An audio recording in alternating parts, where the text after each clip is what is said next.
Bonjour, nous voici pour un nouveau sujet, le sujet de Shambhala, la cité mystique, située dans l'Himalaya en Inde.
Vous devez croire sincèrement à l'existence des Daikini, leur déléguer vos attentes en leur demandant très consciemment de venir et vous attendre à voir des manifestations de luminosité.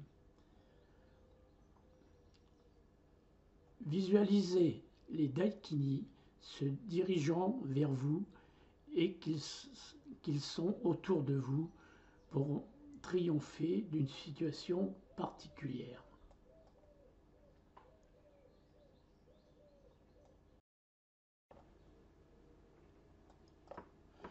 Les Daikini, selon la croyance bouddhiste traditionnelle, sont des êtres surnaturels, des déesses de rang inférieur que l'on retrouve aussi dans l'hindouisme.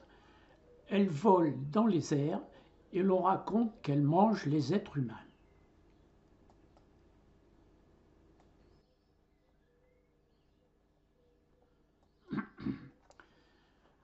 Comme je l'ai dit, les Daikini volent dans les airs. Et on raconte aussi qu'elles mangent des êtres humains. Pas sympa du tout, les Daikini. Elles sont dotées de pouvoirs magiques. Les Daikini peuvent initier les novices au secret de la sagesse des tantras, une série de textes rituels qui traitent de l'acquisition de l'illumination.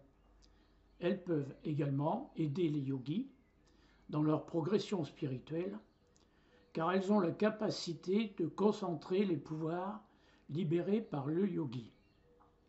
Les Daikini sont généralement représentés en train de danser sous l'aspect de femmes nues, de monstres ou de créatures à tête de lion ou d'oiseau et à visage de cheval ou de chien.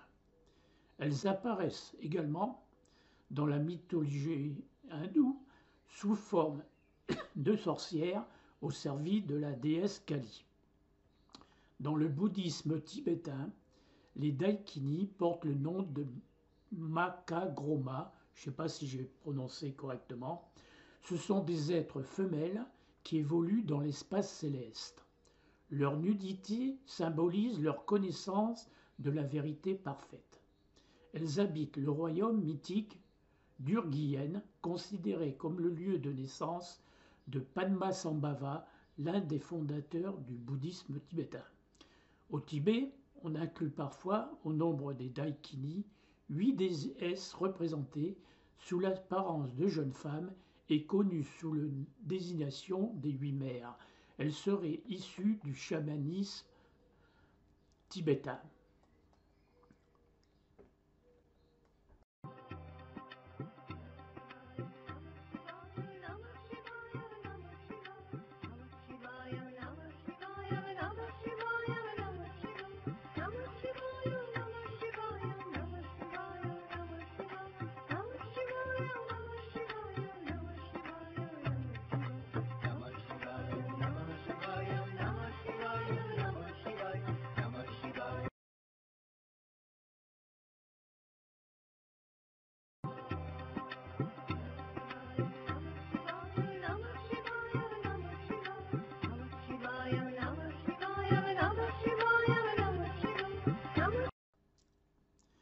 Mais revenons à Shambhala, la cité mystique.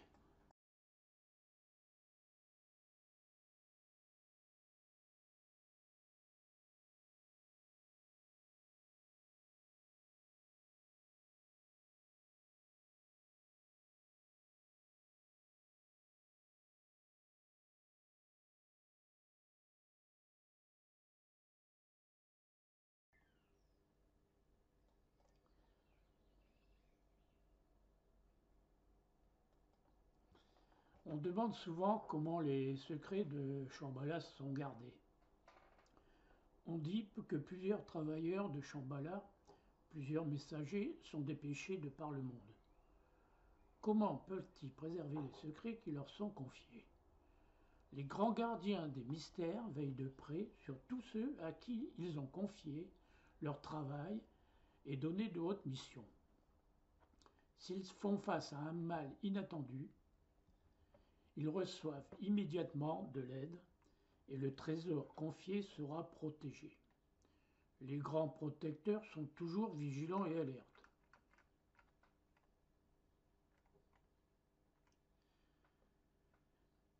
Mais nous, occidentaux, nous ne savons rien de Shambhala. En fait, nous n'avons aucun intérêt pour ce sujet. Nos questions ne sont probablement que curiosité. Et nous prononçons ce mot sacré sans aucun respect. Tous les enseignements de la vertu convergent vers un seul point sacré. Et celui qui a toute sa raison ne violera pas les lieux sacrés. La grande Shambhala est loin au-delà de l'océan. C'est le puissant domaine céleste. Elle n'a rien à voir avec notre terre. Comment et pourquoi nous, hommes du monde, nous y intéressons-nous? Nous ne pouvons discerner les rayons resplendissants de Shambhala qu'en quelques endroits seulement à l'extrémité nord.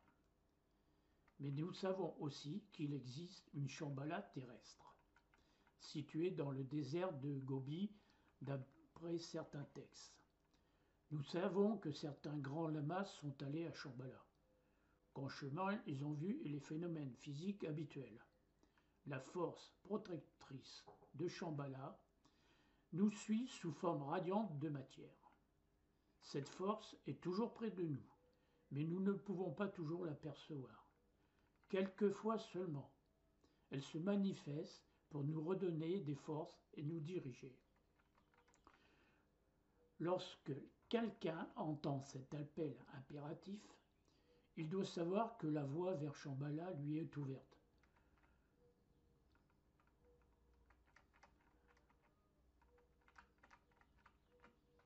Voilà, c'était un petit aperçu sur ce qu'est Shambhala, les Dalkini, etc. Je vous souhaite à tous une très bonne journée et à bientôt pour une nouvelle vidéo.